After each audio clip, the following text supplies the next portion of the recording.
Nice to meet you. Gracias. Les recuerdo que hagan llegar sus preguntas por interno al chat, que serán resueltas al final de las presentaciones. Nuestra primera presentación la dará el doctor Iván Matos sobre el tema anatomía quirúrgica posterior del tobillo. Adelante, Iván. Buenas noches con todos, ¿qué tal? A ver, vamos a compartir. Bien. La primera exposición es en castellano. Las dos que vienen van a ser traducidas por nuestro intérprete, el doctor Gibaj. Hablemos un poco de anatomía quirúrgica y etiologías más frecuentes. Obviamente el pinzamiento posterior de tobillo es un dolor crónico posterior que se incrementa la flexión plantar y puede ubicarse en la zona, si queremos ser un poquito más puntillosos, posteromedial, posterolateral o en toda la zona posterior del tobillo. Las causas óseas, porque hay causas óseas y causas de partes blandas, principalmente tenemos el proceso trigonal prominente, conocido como el proceso de Stieda, el ostrigonum, y las otras causas de partes blandas tenemos principalmente el pinzamiento de un ligamento llamado intermalleolar, el tibio estrabismo posterior profundo, que es la parte medial del deltoideo, y el ligamento transverso profundo del tibio peroneo posterior inferior, es la parte transversa de ese complejo. Muy rara vez se puede ver también pinzamientos de músculos accesorios. En causas óseas tenemos principalmente el ostrigonum y el proceso de Stieda. El ostrigonum no viene a ser una fractura de Shepherd's, por si acaso. El término Shepherd's fracture es cuando uno tiene una fractura del proceso posterolateral del astrágalo. Obviamente es un diagnóstico agudo, es trauma, y a veces se puede confundir con el hallazgo radiográfico de un ostrigonum, que no tiene mucho que ver. Para hablar de ostrigonum, el núcleo de osificación secundario no se fusiona en un porcentaje de 7 a 14% de la población adulta y es sintomático en personas que usualmente realizan deportes que requieren una flexión plantar repetida, principalmente futbolistas, bailarinas y personas que pueden hacer downhill o que requieran algún tipo de flexión plantar repetida, ¿no? Las agudas, obviamente presentaciones agudas es como hablamos, un Shepherd, una fractura del proceso de Stieda o del tubérculo posterolateral del astrágalo. Y también he encontrado en una revisión que hablaban de una ruptura o un separamiento de la sincondrosis del ostrigono. Pero principalmente tenemos esta, ¿no? No es sinónimo, en imágenes, no es sinónimo de un pinzamiento posterior ver un ostrigono en un proceso de Stieda. O sea, hay mucha gente que lo tiene, es más, muchos, la mayoría, no tiene síntomas pese a tener esto.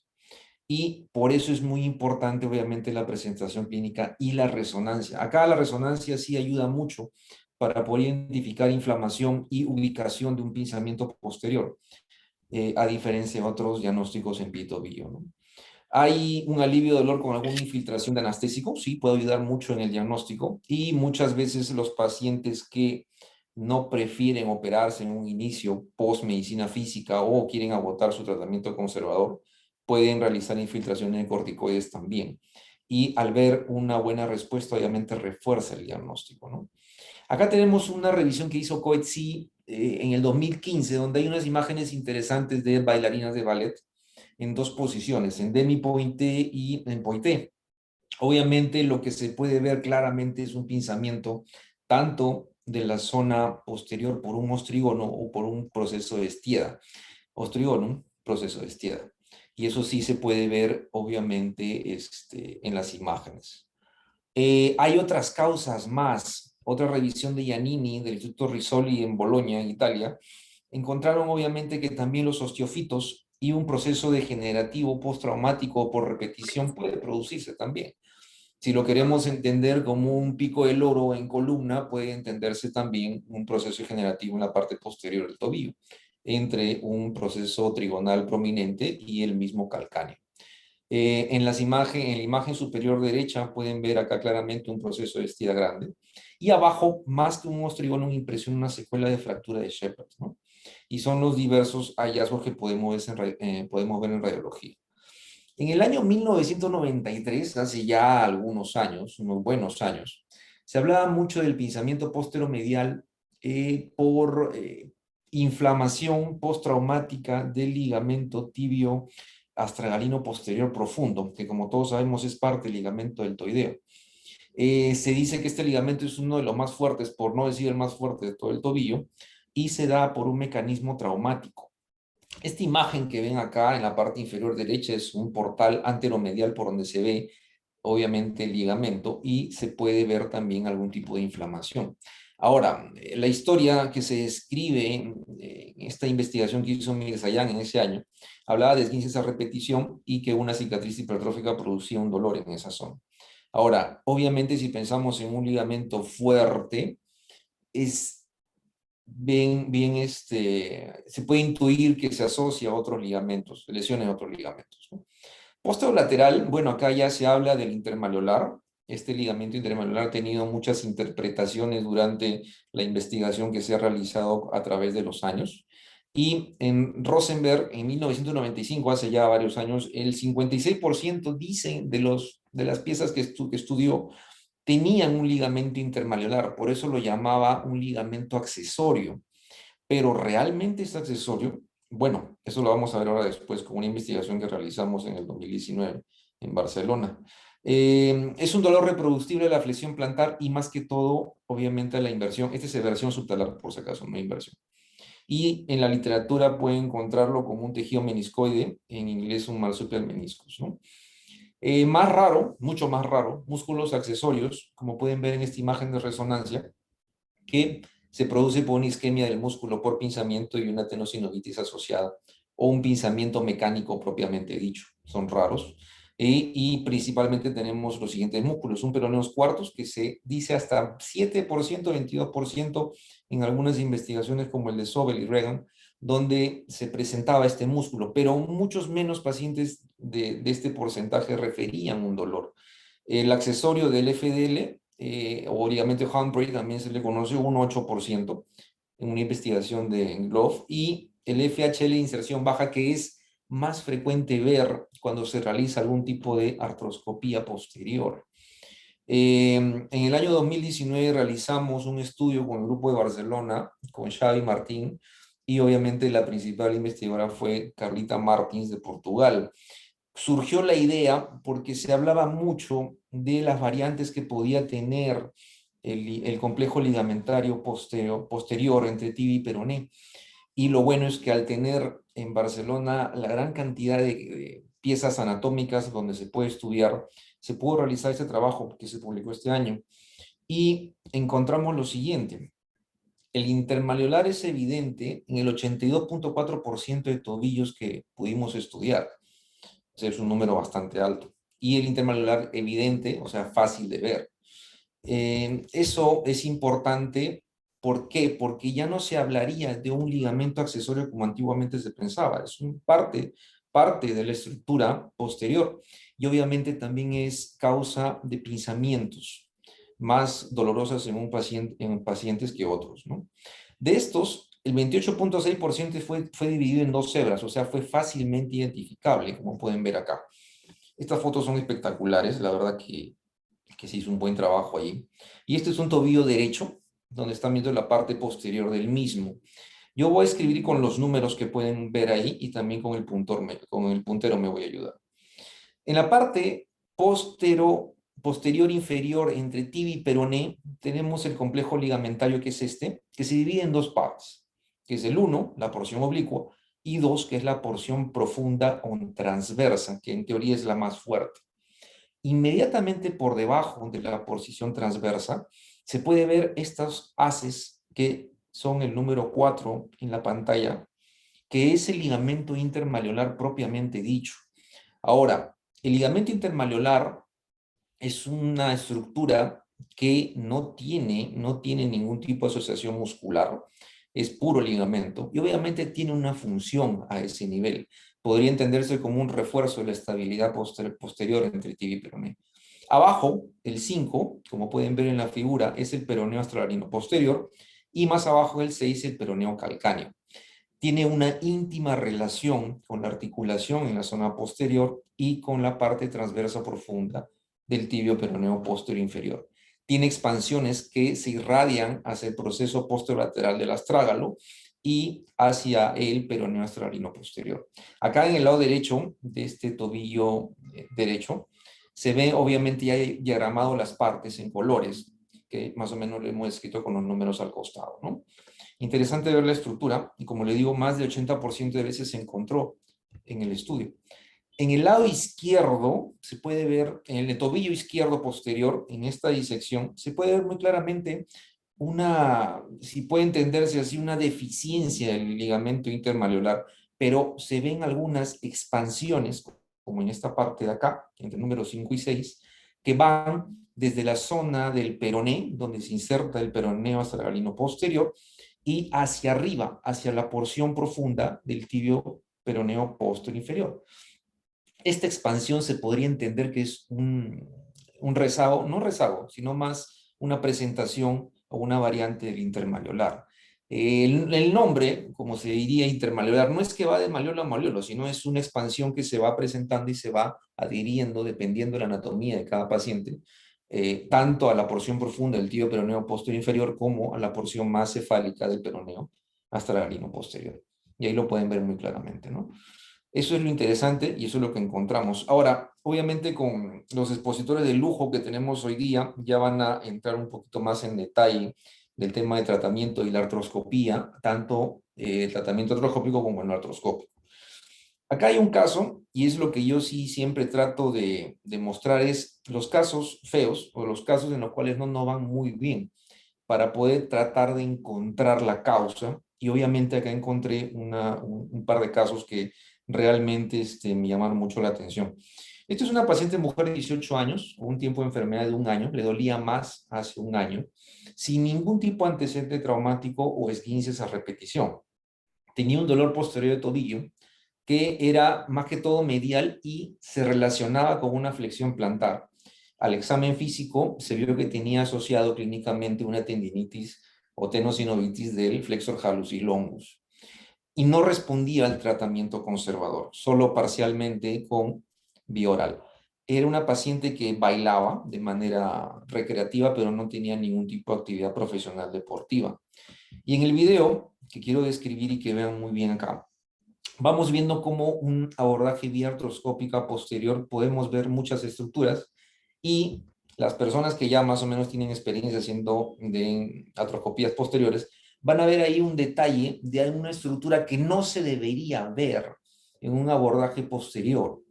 ¿Por qué? Porque normalmente cuando uno ve músculo en la zona lateral de un tobillo con una presentación de artroscopía posterior, en esa zona no debería verse esa imagen. De ahí ya vamos a buscar la causa de la complicación que puede tener con esta paciente. Ahí lo que se está comiendo es la famosa, lo que es la expansión de la fascia crural. Algunos incluso lo pueden nombrar como el ligamento de Rubier y Canela. Y obviamente una vez ya limpio, podemos ver esa estructura, miren. Una estructura que está saliendo de la parte medial hacia lateral. Eso quiere decir que probablemente sea algún músculo del paquete lateral, hablando de los peroneos. Esto usualmente no se debería ver. Yo las dos veces que he visto esta estructura he tenido complicaciones con el paciente y principalmente con cuadro compatible con una neuritis del nervio sural. Así que acá no es que sea un músculo accesorio, no es que sea algo agregado a la anatomía, simplemente es un abordaje posterolateral muy lateral. Ahora, este muy lateral es un rango de 1 centímetro, tenemos o menos. Tenemos que tener mucho cuidado con el abordaje posterolateral porque la neuritis del sural es una condición muy importante. Bueno, acá se pudo ya después limpiar bien. Acá pueden ver el flexor hallucis longus.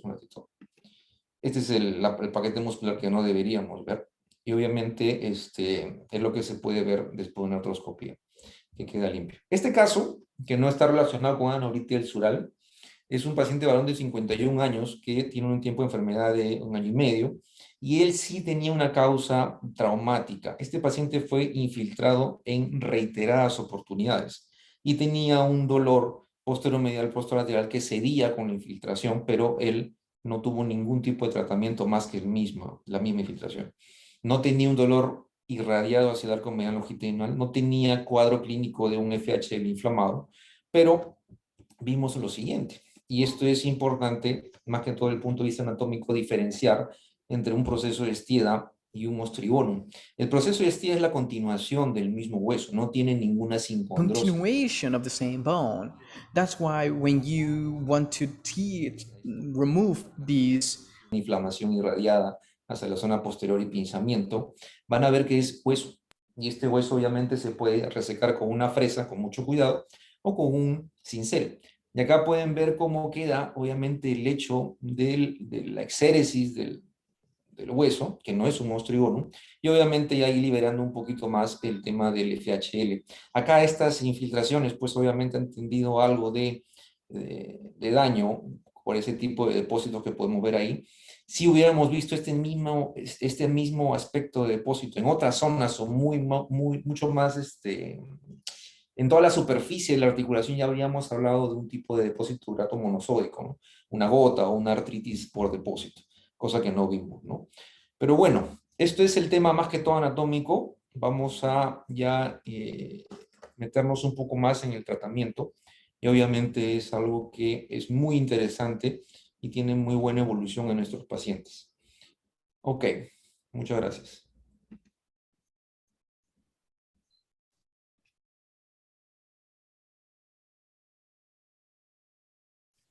Bueno, siguiendo con nuestra siguiente charla, el doctor Sean nos dará manejo abierto mini-open del pinzamiento posterior. No se olviden de enviar sus preguntas por el chat, por favor. Adelante, doctor Sean. Good evening. Thank you Buenas for noches y muchas gracias a todos por invitarme para atender esta conferencia tan interesante. Entonces, voy a hablar sobre el tobillo posterior, el pinzamiento posterior y la tendinitis del flexor hallucis longus. Esto va a estar enfocado sobre una visión abierta en comparación con la visión cerrada para el pinzamiento posterior y el ligamento y el tendón flexor hallucis longus. Acá están mis conflictos de interés. Quiero darles mi localización actual. Estamos en el Mercy. Estamos en el hospital de Union Memorial, pero aún estoy en Baltimore, 3 millas más allá. Pero también estoy en Nueva York, donde tengo mis colegas, tan Dr. John Candy, como lo vemos aquí, también usando sus mascarillas. Y Hugo Villus también, el hombre de Perú que nos permite esta charla. Acá también estoy con el hospital de Johns Hopkins y también estoy honrado de estar acá con esos profesores tan prestigiosos. También quiero dedicar esta charla a la memoria de mi profesor de arte, quien me enseñó cuando yo estaba estudiando arte, cuando estuve en la universidad, uno debe tomar el danza. Y siguiendo danza, yo me interesé sobre el movimiento y la actividad, y así me involucré entendiendo la anatomía del baile y últimamente a la ortopedia del baile. Ya estoy 31 años trabajando con bailarines en varios lugares de compañías profesionales y universitarias y hemos podido hacer una evaluación desde la perspectiva musculoesquelética y no solo para las bailadoras de ballet, sino también para aquellas de otro tipo de baile más moderno, quienes también utilizan mucho sus tendones flexor hallucis longus y que también pueden tener pensamientos posteriores. Así que no solamente es el ballet, también puede ser danza moderna, danza de folk, puede ser muchos otros tipos de baile en los cuales pueden tener una lesión o involucrarse el tendón FHL. Hemos hecho mucha valoración en estos casos, no solamente una vez que se vuelven sintomáticos, pero muchas veces los vemos antes de que puedan ser sintomáticos y podemos evaluarlos en la evolución mientras están haciendo ensayos de baile y asesorar a los bailadores para que puedan evitar ser problemáticos en el futuro. Vemos que tenemos mucho énfasis en que se estire el FHL, como se ve acá en este movimiento de elevación, donde el tendón flexor hallucis longus está siendo traccionado y siendo esforzado por la bailarina. dando una función especial. De esta forma es posible que se dé desgastes de sobreuso y esto es lo que nos queremos enfocar. Cuando el paciente tiene una lesión del tendón flexor hallucis longus, también tenemos el efecto trigonal. Este FHL puede doler posteromedialmente, mientras que el trigonum puede doler más posterolateralmente. Y cuando evaluamos esto, la tendinitis del FHL, podemos aislar también el tendón por flexionar la interfalángica del hallux y podemos palpar en el arco del pie y detrás del tobillo para ver dónde está el dolor.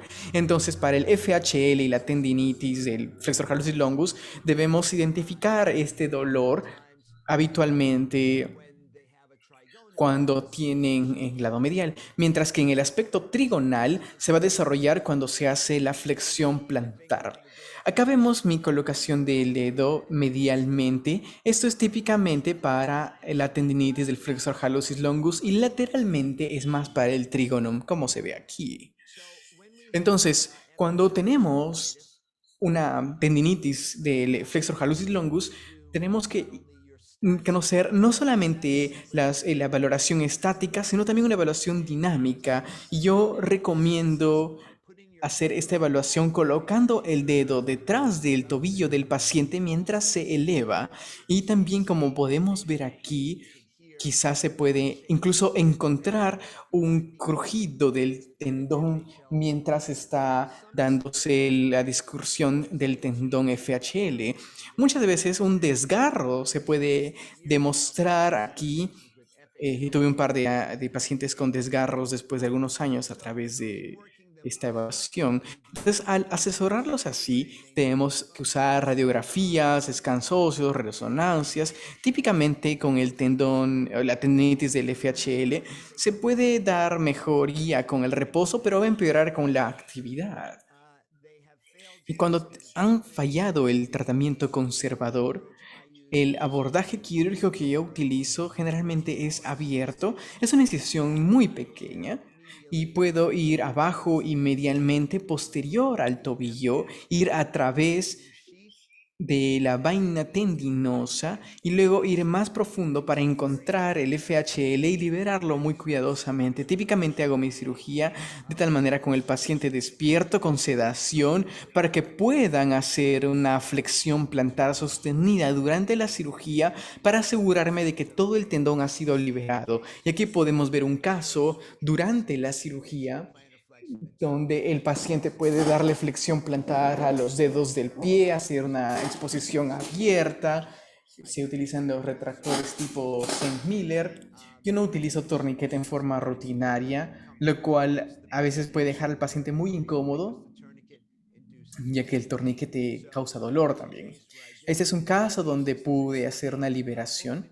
Este es un caso de una exposición más abierta, donde podemos identificar más claramente la anatomía con una incisión más grande. Yo la hago más pequeña, pero usted también puede hacerlo de esta forma. Y aquí puede encontrar el retináculo flexor, se ve en la banda neurovascular y llevando eso hacia un costado podemos identificar esta vaina del tendón y yendo un poco más profundo encontraremos la vaina sinovial del FHL. Se puede sacar, jalar, identificar algún tipo de desgarro. Podemos ir al espacio subtalar. Podemos incluso retirar un trígono de esta manera, incluso desde un abordaje medial. Pero debemos tener cuidado porque la banda neurovascular puede ser vulnerable a daño. Ese es un buen abordaje, pero debemos conocer muy bien nuestra anatomía. Esto no funciona bien si el paciente tiene un desgarro. Uno puede hacer de repente un abordaje más pequeño o extendido. Esta es una de mis bailarinas profesionales quien tuvo un desgarro del tendón, como se ve en esta imagen, y tuve que extender mi abordaje un poco más inferior para identificar el desgarro. Se hizo el desbridamiento, el paciente pudo ir bien, regresó al baile profesional, pero acá se puede ver que es mucho más abajo en el arco a nivel del sustentaculum tali, debajo del calcáneo, no solamente es posterior al tobillo. Y acá tenemos a la bailarina después de la cirugía. Entonces, esta es una demostración de la tendinitis y la patología del flexor hallucis longus y mi abordaje abierto para ello. Tenemos en el pensamiento del ostrigonum y típicamente en no bailarines puedo ver que este es un problema solitario, no asociado con una tendinitis de la FHL, y que acá se puede ver un pinzamiento que puede causar al tobillo de doler, e incluso es un trígono muy pequeño, puede causar este dolor. Acá tenemos un trígono mucho más grande. Y nuevamente acá podemos ver el tipo de dolor que estaría causado por el trígono. El tratamiento puede incluir una inyección de corticoide. Típicamente el bailarín tiene que estar en estrés, tiene que ser muy agresiva en su baile. Cuando tiene dolor, no puede darse el tiempo de sanar o de hacerse una cirugía completa. En estos casos podemos hacer una infiltración para darle cierta mejoría. Y si esto no mejora o si tenemos tiempo para la cirugía, entonces podríamos hacer una exposición abierta. Y acá es un poco difícil identificar, pero acá tenemos un pequeño huesito y la resonancia demuestra más claramente con toda la sinovitis posterior y se puede identificar el fragmento de hueso. Ahora, este fragmento de hueso no estaba directamente posterior al tobillo, sino un poco más profundo. Y algunas veces tenemos que buscarlo, no siempre va a estar adherido a la parte posterior del talus.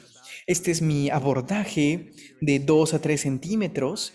Vamos detrás de los tendones peroneos. Utilizo un separador, veo al aspecto posterior, retiro el fragmento, luego suturo los tejidos y acá tenemos al paciente después, este soy yo por supuesto, y acá cuando vemos de un abordaje abierto, quiero hacer énfasis en que tenemos al paciente en una posición lateral. Hacemos una disección muy cuidadosa. Utilizo unos separadores profundos para ir detrás de la tibia y detrás del calcáneo y separo con este dispositivo para darle una mejor visión al tobillo. Usualmente 2 espaciadores pueden ser utilizados, puedo utilizar también Hoffmans, identifico el trígonum, lo puedo retirar con una cureta y algunas veces puedo hacer un cincel para intentar retirar los fragmentos remanentes del trígonum, como se ve acá. Y luego tenemos acá las 2 piezas, una muy posterior y otra justo debajo del tobillo. Y en este caso en particular también tuve varios fragmentos. Esto era porque tuve que meterle un cincel y recortar en varios fragmentos. Este es un caso donde habían varios fragmentos detrás del tobillo. Típicamente es solamente un fragmento, uno lo puede retirar con una cureta. Y luego se tiene que asesorar que el tendón del flexor hallucis longus esté libre y sin desgarros. Y durante la cirugía, si es que estoy realizando de una forma con sedación, yo puedo sentir la parte posterior y descartar cualquier pensamiento. Mostrarles el caso con un paciente que tuvo dolor posteromedial y vemos que en este fragmento de hueso es más posteromedial, lo cual es mucho más raro, y este paciente tenía síntomas debido a esta prominencia ósea que causaba pinzamiento al nervio justo aquí. Este es un pinzamiento posterior. Y no solamente era una tendinitis del FHL, sino también una compresión nerviosa debido a la compresión ósea. Entonces, este hueso presionaba el nervio, presionaba al flexor hallucis longus, tuve que hacer una exposición más amplia y cuidadosamente mover el nervio por fuera, liberar el tendón flexor hallucis longus y retirar el fragmento óseo que estaba causando el pinzamiento detrás del tobillo. Eso puede ser un poco difícil con la vía artroscópica. Y acá tenemos a la paciente feliz postoperatorio. Entonces creo que podemos hablar bastante, pero quisiera ahora darle el espacio a mi colega, el doctor Kennedy, para hablarnos de su discusión sobre los abordajes artroscópicos. Muchas gracias. Muy buena charla. Definitivamente quiero agradecer nuevamente al doctor Matos, al doctor Delgado y al equipo de artroscopía peruana por su invitación. Bueno, muchas gracias por esta excelente charla. Nuestro siguiente exponente es el doctor Kennedy, que hará su charla sobre manejo artroscópico del pinzamiento posterior de tobillo. Adelante, doctor. No se olviden de enviar las preguntas, por favor. Very good. Can you bring up our slides?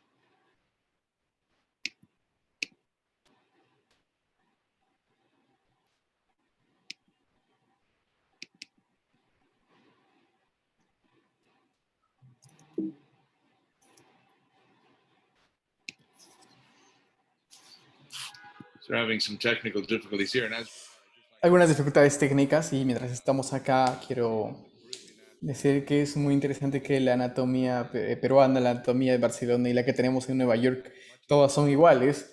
Y mucho de lo que funciona en un país u otro, creo que podemos hacer que nuestro trabajo sea junto. we did some work with them on the anterior ligaments, we're always Siempre somos un poco tristes de no poder continuar con nuestros trabajos selectivos, pero creo que es muy interesante saber todo lo que se está haciendo en distintos lugares. the purpose of my talk today is not to talk Los objetivos de mi charla del día de hoy arthroscopy is better than open. es porque no quiero decir que artroscópico es mejor que abierto. Creo que el Dr. Sean ya nos ha mostrado que hay casos donde un abordaje abierto es la mejor alternativa, pero cada vez más hacemos artroscopía. Entonces los objetivos de mi charla serán para identificar cuándo se hace artroscopía, o al menos en mi experiencia, cuándo se le recomendaba.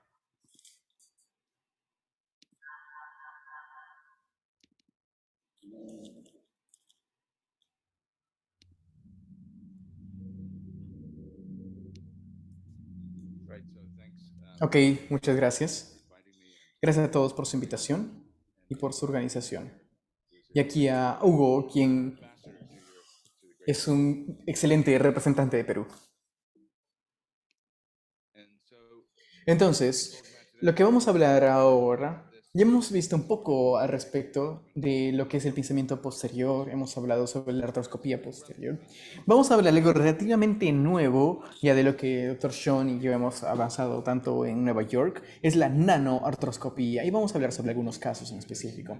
Entonces, vamos a hablar un poco, no quiero gastar mucho tiempo, pero vemos que cuando hay un problema de causas óseas o causas de partes blandas, como un ostrígulum o el FHL, el atleta que podemos encontrar puede ser un jugador de fútbol o un bailarista o gimnastas. to reaffirm the Stieter process is the Quiero referir de que el proceso de Stieda es una tuberosidad lateral elongada secundaria a la osificación del proceso del talus, para contrastar con la ostrigonum, que es una falta de osificación o la falta de fusión de la osificación del centro en el tubérculo lateral del talus. Y debido a que estos tienen esas lesiones, no necesariamente son patológicas. Muchas veces quiere decir al paciente que este es un apéndice del tobillo. Una vez que está ahí, no significa que puede ser un problema, pero una vez que causen dolor, ahí recién deberíamos retirarlo. relevant anatomy. Again, La anatomía relevante, nuevamente, elegant discussion by Dr. creo que eso, Dr. Matos dio una discusión muy elegante. To me, one of the most El flexor hallucis longus es uno de los más importantes. Típicamente se afecta con el pinzamiento posterior, bony impingement or not, we found ya sea cuando hay un pinzamiento óseo o no, y como James Collins lo ha identificado, will always have este FHL típicamente va a tener algún grado de sinovitis y and then the PTFL is the landmark guide for the resection of the office. So 20 years ago entonces hace 20 años, cuando tuvimos que identificar esto in Amsterdam, en Ámsterdam, published this in arthroscopy, and this se hizo esta publicación en artroscopía, standard arthroscopy score y esos eran con artroscopios estándares para llegar al aspecto posterior del tobillo. hasn't changed. En estas técnicas no se han cambiado sobre lo que se hace actualmente, casi hemos hecho lo mismo, pero ahora hacemos dos portales, el posteromedial, el posterolateral. No hacemos un posteral accesorio, creo que el doctor Matos ya utilizó esto, porque muchas veces cuando se hace un abordaje accesorio puede haber lesión nerviosa. Este puede ser adyacente al tendón de Aquiles y usualmente no es más de 4 milímetros fuera de donde podemos entrar en problemas vasculonerviosos. El paciente está en posición prona y para esto yo sí utilizo torniquete. Yuichi Yasui, he was in the Takao University in Japan, was a fellow. En el estudio de Japón, que se hizo hace algunos años, nos dio este estudio muy interesante donde se utilizaba algún trabajo que nosotros también encontramos As the horizontal axis. de utilizar el eje horizontal del ligamento Superior slip. intercalcáneo y darnos 4 cuadrantes para identificar así las estructuras importantes. Y si vamos en ese tobillo derecho posteriormente, vamos a ver el cuadrante superolateral. Acá tenemos el ligamento transverso que nos habló el doctor Matos y que puede causar pinzamiento posterolateral. Tenemos que mirarlo también. Luego vamos al ligamento superomedial, al FHL. Y cuando tenemos alguna lesión del ligamento deltoideo, luego vamos más bajo sobre los complejos inferomediales. Ahí es donde tenemos el os o el túnel del FHL. Y en el aspecto inferolateral, que es donde podemos encontrar And just like los tendones peroneos. anterior arthroscopy Entonces, guide, esa es una guía artroscópica sobre la distribución de zonas y de cuadrantes. and I think that's Y nos ayuda a que no se nos pierda nada, porque típicamente con el pensamiento posterior no solamente es una cosa, es una área muy pequeña y se tiene que evaluar todas estas y reparar todas las que puedan ser reparables. this is just a quick video. There's Este es un video bastante rápido del ostrigonum y acá tenemos el FHL, el retináculo just sitting above y el ligamento intermalular. Y acá tenemos cómo está la compensación. see that FHL looks very ratty. Vemos que el FHL es bastante largo y se demuestra el pinzamiento y la sinovitis asociada que podemos liberar al momento de sacar el retináculo. Y mientras estamos evaluando esto, You get arthroscopic frenzy and you find uno puede encontrar algunos elementos que quiere uno retirar. Y como hemos empezado a hacer artroscopía hace algunos años, quisimos retirar todo lo que estaba posterior del tobillo. Y una vez que hicimos esto, once we did so we could see podíamos ver todo más claramente y retirarlas. great access to Y eso nos permitiría un buen acceso a la parte posterior del tobillo y la faceta posterior de la articulación. Pero el problema con esto es de que el cuerpo no tolera este espacio muerto. Entonces teníamos que rellenar anatomía normal después de algunos meses y se rellenaba con tejido cicatrizal. Y es porque muchos pacientes que daban ese pinzamiento hemos encontrado rigidez posterior. Y luego tenemos que estar identificando cuáles son las estructuras que necesitamos y no resecar todo, hacer una resección tan mínima como sea posible, solo limpiar el área y solamente retirar el aspecto patológico. Entonces, este era otro estudio hecho por Neil Smythe, quien fue un fellow de mío y del Dr. Sean, un excelente fellow, 22 patients quien encontró un grupo de 22 pacientes y quien hizo un seguimiento promedio de 25 meses. Y acá se pueden ver los sistemas de estándar que han ido bastante buenos y con el score, y que muchos de ellos son atletas y se evaluaban a las 6 y 8 semanas. Y con esto pudimos combinar con otros centros de estudios. was doing there and what we were doing. And when we combined those, we could Y lo que combinamos con estos resultados, encontramos que los estándares de resultados eran favorables y en el grupo de los bailadores el retorno al baile era después de 6 semanas de cirugía. Entonces esto nos dio la sugerencia de que el abordaje artroscópico y el tratamiento de esa forma podía favorecer una rehabilitación más rápida en pacientes atletas que permitirían retorno más rápido al juego. this is a nice study. Ese es un estudio muy bueno de nivel 1 y aquí se pueden ver 52 atletas que iban a resección de ostrigonum sintomática. 26 atletas tenían un procedimiento abierto y 26 un procedimiento artroscópico y se veía que el retorno al deporte era de 11 semanas para la cirugía abierta y 7 semanas para el procedimiento artroscópico.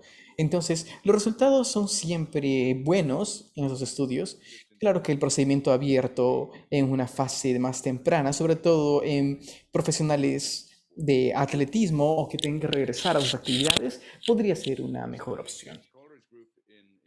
En el grupo de James Cortes, como en el grupo de Londres, ha demostrado en pacientes profesionales de fútbol diagnosticados con un pinzamiento posterior, donde se identificaban estas lesiones en términos de comparación, la vía abierta versus la resección artroscópica, y el promedio de regresar del procedimiento abierto era de 3 a 6 meses, comparado con el artroscópico, que era de 6 semanas. Entonces, en general, ambos casos van bien, las complicaciones son muy similares en ambos casos, pero la única diferencia es el tiempo de retorno al deporte, que es un poco más rápido con el abordaje artroscópico.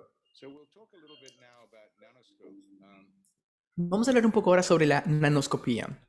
Algunos de ustedes ya conocen qué es la nanoscopía. Dr. Sean y yo creo que hemos sido unos pioneros en Nueva York con este tema. En los últimos 20 años, el tipo de artroscopio que hemos utilizado es distinto. Ahora tenemos algo que es mucho más delgado, más pequeño y más sexy en las manos de Dr. Sean. Entonces, lo que quiero identificar aquí es que tenemos como es que un artroscopio de 4.2 en 20 años pudo cambiar al de 1.9 milímetros. Entonces tiene un perfil mucho más bajo y menores chances de causar un traumatismo en esos tejidos. Eso es lo que nos muestra. Es un dispositivo más ergonómico que puede sostenerse con la mano.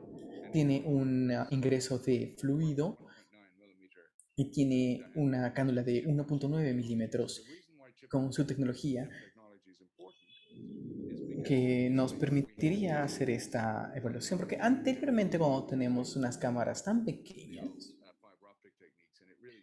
con la de fibra óptica no nos daba una buena visualización como se ve en la imagen de abajo, pero ahora viendo con esto encontramos que la visión artroscópica puede ser muy buena con un abordaje mucho más pequeño. En Nueva York es lo que tenemos acá, es una pieza de nanoscopio.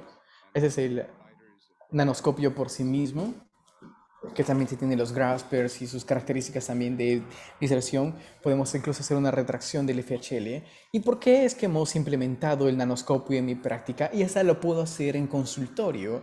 Y ese es un trabajo muy interesante de Shevor Kharkov, quienes hemos podido elaborar bastante trabajo y probablemente los avances de la nanoscopía, sobre todo en atletas profesionales. Y también podemos identificar la utilidad de esto, es seguro, y creo que eso es lo más importante. Entonces, antes de ir con cualquier paciente, tuvimos que hacer estudios cadavéricos para comprobarlo. Y nuevamente, ¿por qué lo hacemos? Porque creo que nos da una muy buena opción. La resonancia no siempre es perfecta, y cuando el paciente se ve la resonancia, se puede identificar que se encuentra algo más asociado. Y cuando vemos esto y cuando involucramos esto en la cirugía y las terapias diagnósticas,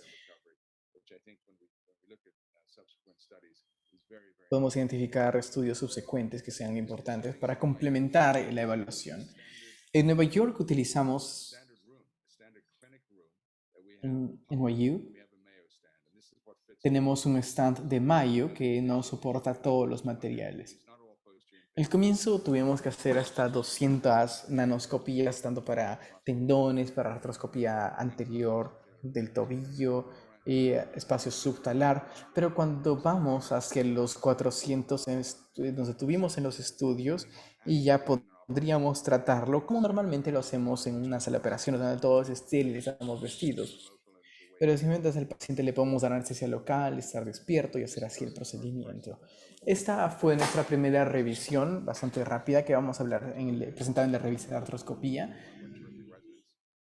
con algunos de los residentes también que trabajamos. Y que lo que estábamos identificando, utilizando la nanoscopía, solo tuvimos a 10 pacientes a los 18 meses. Y tuvimos un seguimiento promedio de casi un año. No necesitamos los 2 años de seguimiento porque con este tipo de nanoscopía los pacientes iban tan bien después de los 3 meses que ya no regresaban más. Y ese es el punto más importante de ese tratamiento, el retorno al juego a las 4 semanas. Entonces, si vamos a lo que nos daba la artroscopía, la mayoría de las series y revisiones sistemáticas nos daban de 6 a 10 semanas de retorno al juego. Y hemos bajado esto a 4 semanas como un tiempo promedio. Y el tiempo promedio de retorno al trabajo es de 3 días. Entonces, hemos podido identificar que con una artroscopía mucho más pequeña y menor daño colateral área, se pueden mejorar los resultados funcionales a corto plazo de nuestros pacientes, Yo creo que es lo que tenemos que postular como un objetivo. Acá tenemos algunos casos. Este es un paciente varón de 17 años, jugador de tenis, que tiene un proceso de estieda bastante grande, identificado con la resonancia, y acá visto con la radiografía, que también tenía varios tipos, tenía falla de terapia de choque fallida y pinzamiento posterior. Entonces, en este caso, la nanoscopia puede ser diagnóstica y también terapéutica. Esto ha sido, quiero felicitar a Hugo también, porque esto fue 3 semanas después de la cirugía que el paciente me envía este video de el paciente practicando nuevamente y que ya está en el equipo de tenis. Entonces, esta fuerza, y no todos pueden volverse a la fuerza tanto como él se pueda, pero en la población atlética ciertamente la nanoscopía es una mejor alternativa. Incluso cuando hacemos resecciones estándares artroscópicas no siempre se funciona. Acá tenemos, por ejemplo, la retracción cicatrizal en algún paciente. Esta es una paciente que te hizo de demasiada sinovitis posterior, fibrosis. Este es cuando entramos con una incisión posterior nanoscópica. Vemos la resección de todo el tejido cicatrizal. Acá tenemos el tendón del flexor hallucis longus y que al liberarlo la paciente tuvo un resultado favorable. Este es un paciente varón de 53 años con alto tiempo de dolor posterior de tobillo debido a pinzamiento posterior de tobillo. Y viene con nosotros y tenía tenosinovitis del flexor hallucis longus y un trigonum. Entonces acá pudimos ver un cuerpo libre que está más cercano a identificable. Y acá tenemos la tenosinovitis del FHL.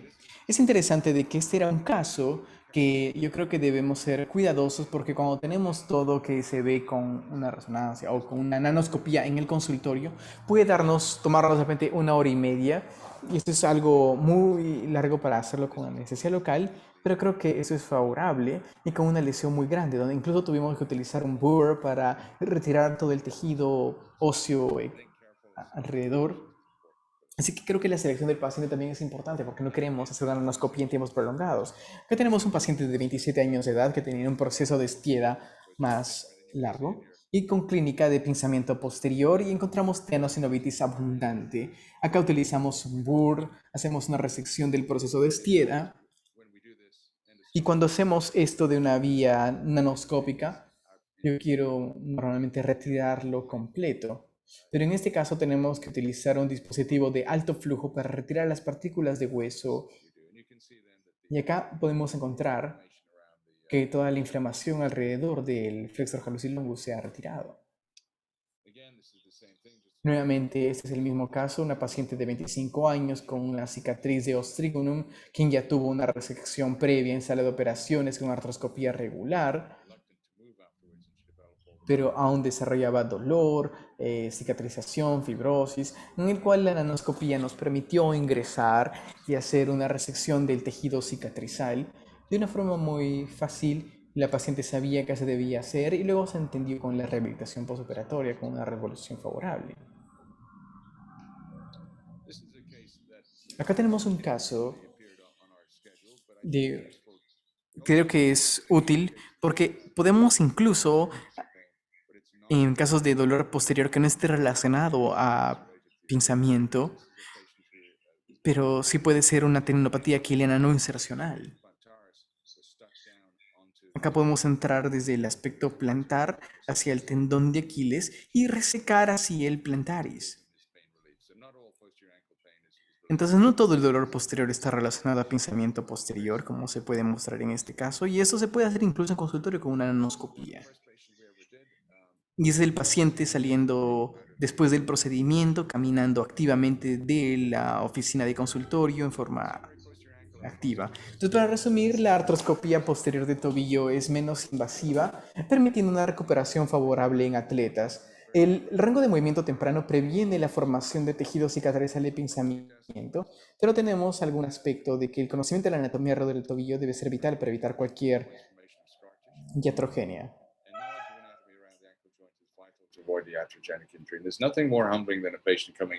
Nada es peor que ver un dolor que un paciente nos diga que ha perdido la sensibilidad. Entonces debemos tener cuidado con estas lesiones iatrogénicas. Y sabemos que la nanoscopía puede proveer una alternativa para un grupo selecto de pacientes.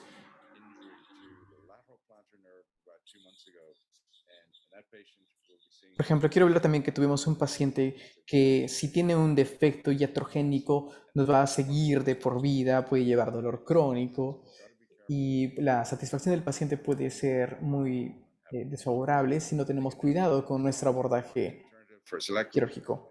Entonces, de todas formas, la tecnología de nanoscopía va a ser una alternativa favorable. Se puede hacer en el consultorio, en forma ambulatoria y con anestesia local. Y creo que esos pacientes van muy bien en casos selectos. Y muchas gracias por su tiempo y ahora estamos abiertos a sus preguntas. Bueno, muchas gracias por todas estas excelentes exposiciones y por favor quisiéramos que nos hagan llegar sus preguntas. Yo tendría una pregunta para el doctor Sean y el doctor Kennedy. Sabemos que el conocimiento, como lo ha recalcado el doctor Kennedy, de la anatomía es fundamental porque ustedes presentan sus casos y todo parece simple, pero para llegar a hacer este tratamiento artroscópico tiene una curva de aprendizaje. Entonces, quisiéramos que ustedes nos digan cuáles son las principales complicaciones de los abordajes, tanto abierto como artroscópico, cómo manejan y cómo han manejado algunas complicaciones que se les han presentado en su práctica. Muchas gracias. Yeah, so I'll take the question Sí, first. yo quiero responder primero. Yo creo que quiero resaltar que el doctor Kennedy es realmente, yo diría, y él no me pagó por decir esto, pero él es el experto mundial artroscopista y nanoscopista en el mundo. Es brillante, yo lo he visto en el consultorio, es muy impresionante lo que él hace, pero así como dice, uno debe ser cuidadoso y aún toma mucha práctica para hacerse muy bueno. Pero quiero decir también que con el abordaje abierto uno también debe ser cuidadoso. Y sin importar lo que uno puede identificar con anatomía, proteger las estructuras críticas y no crear daño excesivo es importante.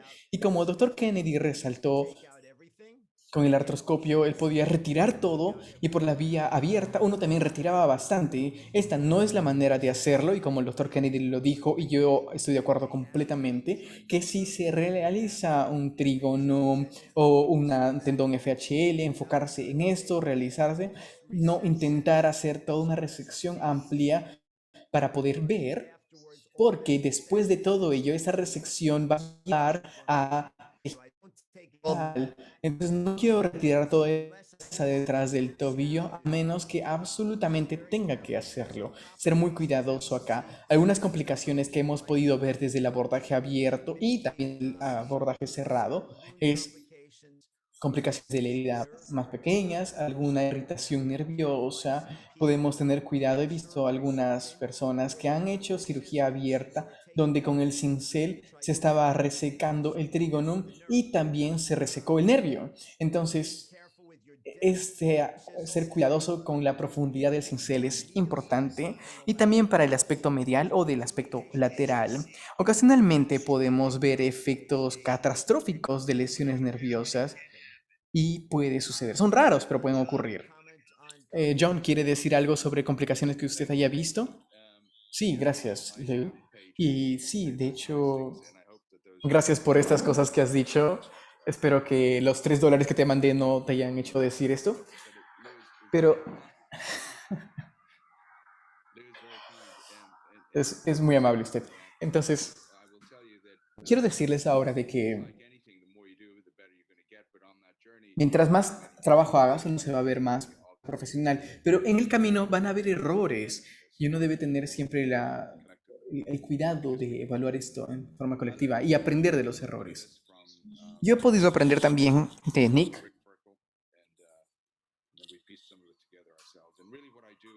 Muchas veces de las cosas que hago es que quiero hacer una triangulación adecuada, entonces puedo marcar las estructuras por afuera, utilizo el portal en relación al tercer metatarsiano y eso va a mantener por fuera de la banda neurovascular. Y como Nick describió, lo voy tangencial a este con mi segundo portal. Y luego avanzo a mi artroscopio hacia abajo hasta encontrarme nuevamente. Y así como vemos en trauma, aléjese de las partes blandas, péguese al hueso y será feliz. Ir desde dentro hacia afuera, intentar retirar tan poco tejido como sea posible. So I think that's important. Identify the FHL. Creo que es importante identificar el flexor hallucis longus. Y acá tenemos nuestros milímetros, nuestro rango de 3 milímetros. Came across an FHL and Cuando identifico el FHL, y muchas veces era un FDL. Entonces acá cuando encuentro dos tendones en simultáneo puede ser una lesión grande o un nervio muy complejo. Entonces debemos aprender como anatomistas y la clave es ir despacio. Sí, la curva de aprendizaje puede ser un poco, pero no sea muy alocado con su artroscopía. bigger instruments. So Uno tiene que usar la tendencia de utilizar instrumentos más grandes. Yo diría que ir más lento, utilizar una aguja hasta que se pueda identificar y retirar tan poco tejido como sea necesario. I have a question. Dr. Kennedy. Una pregunta para el doctor Kennedy. ¿Qué tal del sangrado después de la artroscopía? Tourniquet and you do all cauterization ¿Utiliza usted un torniquete o libera el torniquete y cauteriza? 2 weeks. ¿O cuáles son sus recomendaciones o le deja con una férula? ¿Cómo puede controlar el sangrado postoperatorio? be bleeding when you take some of this, Siempre va a haber sangrado cuando hacemos estos abordajes. so it limits it a little bit. But you're right, there's reperfusion. Hacemos una perfusión incluso después de que se libere el torniquete. Se reduce bastante. Yo no he visto tanto sangrado. Quiero ir bastante rápido durante el procedimiento, no hacer un desviamiento demasiado amplio. No le uso yeso, pero sí puedo hacer un dressing un poco más comprimido. Puede absorber bastante de este fluido. Y luego los hago mover rápidamente. Yo quiero que hagan estos pumps de tobillo bastante rápido para hacer el drenaje de la formación de tejido y de cicatrices. Yo no uso torniquete y a menos que sea un caso muy inusual, puedo colocar al paciente en posición de Trendelenburg de tal manera de que con la cabeza más inclinada hacia abajo me da menos presión venosa y eso también es muy útil en adición a que cuando hago la artroscopía también utilizo la epinefrina, pero la epinefrina más el Trendelenburg debe ser suficiente para darle una mejor sensación. Luego necesitamos ser cuidadosos de estar por fuera de estas venas pequeñitas, estar tan lejos como eso se pueda. Si me ve, tienes que alejarte y ir al procedimiento abierto. Casi no utilizo mucho cauterio, puede ser algo de repente muy ocasional, una vena pequeña, pero una vez que termino, puedo retraer todo y ver dentro de la cápsula con la exposición. Significa de que lo único que puede sangrar realmente aquí es la sinovia, pero no se debe retirar demasiada sinovia, solo retirar lo suficiente para poder ver y tener la liberación del flexor hallucis longus. Y muchas veces la parte posterior del astrágalo puede sangrar, pero no típicamente con el trigonum, porque recordemos que el trigonum es una zona avascular de hueso. Entonces yo creo que el sangrado en mis 31 años es raramente un problema. Y creo que esos son mis trucos. Bueno, tenemos una pregunta del doctor Eric Huánuco. ¿Cuál es su protocolo si hay una diferencia en cuanto solamente manejan el tejido blando o cuando hacen una resección de hueso? Para el doctor Kennedy y el doctor Sean.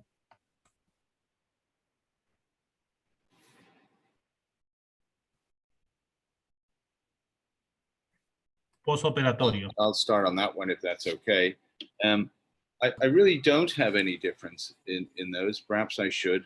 Yo quiero comenzar de que no tengo manejo diferente en estos casos, pero creo que la clave para esto es hacer que el paciente se mueva. Creo que tenemos un aspecto psicológico también, ya que el paciente tiene un bloque en esos pacientes y que cuando mueven más tempranamente después de que se retira este bloqueo, puede ser algo bueno. Una vez que el paciente se da cuenta de que no es doloroso, puede seguir haciendo. Pero cuando usted le dice que no mueva, cuando el paciente no mueve por temor, ahí es cuando puede haber más rigidez. Entonces creo que mis trucos son siempre hacer movimiento precoz, utilizamos hielo local, para favorecer el movimiento, disminuir la hinchazón y mejorar la cicatrización de las partes blandas. using the FHL, and when you take out the os. No sé si usted tiene algún manejo distinto cuando hace el FHL o el OS. We are pretty much in agreement. Creo que estamos en acuerdo con usted. We'll, splint Yo raramente les colocaré una férula. Típicamente les envuelvo con un vendaje compresivo. La liberación de flexor hallucis longus nunca van con férula a menos que tengan un desgarro que tengan que reparar.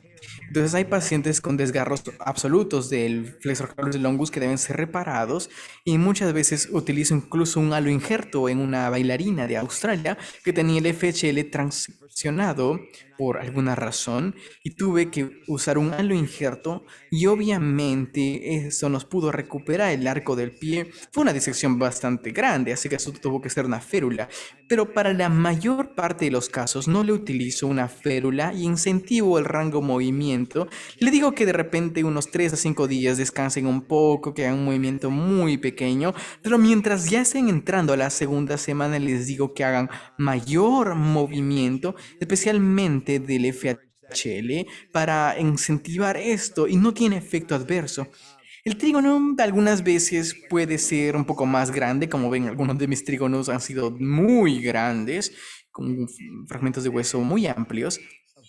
Y si esto se puede evitar o se puede mejorar, podría ser de repente beneficioso, en algunos casos muy selectos, una férula. De repente es un trígono muy grande, debemos minimizar ese tamaño en términos de mantener la rigidez y después de 10 días ya les incentivo nuevamente con el movimiento y queremos enfatizar de que la carga sea como se tolera. Les advierto que puede doler, que puede hincharse incluso después de 6 a 12 semanas, pero no les desalentamos de seguir caminando.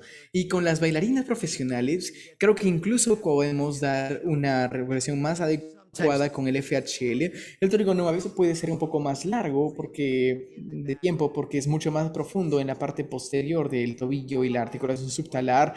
Debemos ir muy abajo en equino para su actividad. Entonces un atleta regular que no tiene que hacer un equino tan extremo puede responder un poco más rápido en su recuperación.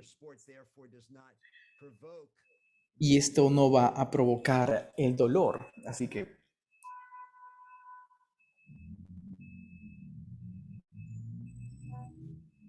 Doctor Kennedy, una pregunta.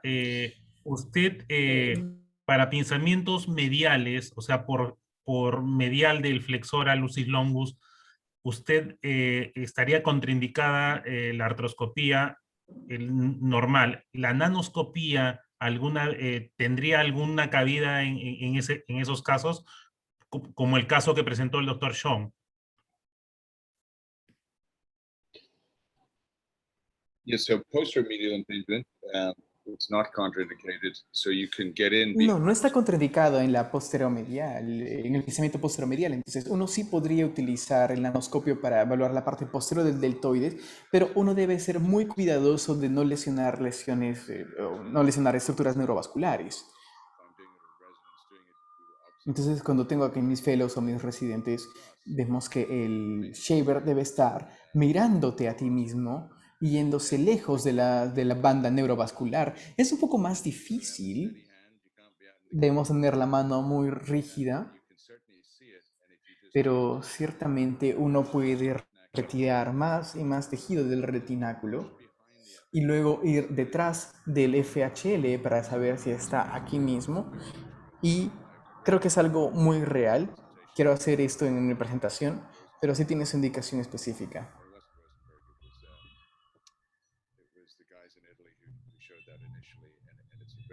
Como el caso que mostré inicialmente, puede ser también siempre un poco muy difícil.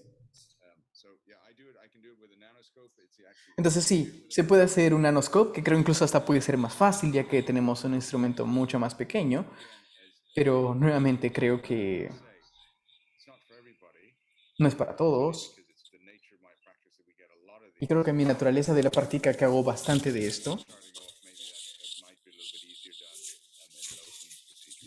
Creo que un abordaje abierto puede ser más fácil y depende mucho de la experiencia. Sí, ¿y qué hay del abordaje anteromedial? ¿Lo utilizaría también con pensamiento posteromedial?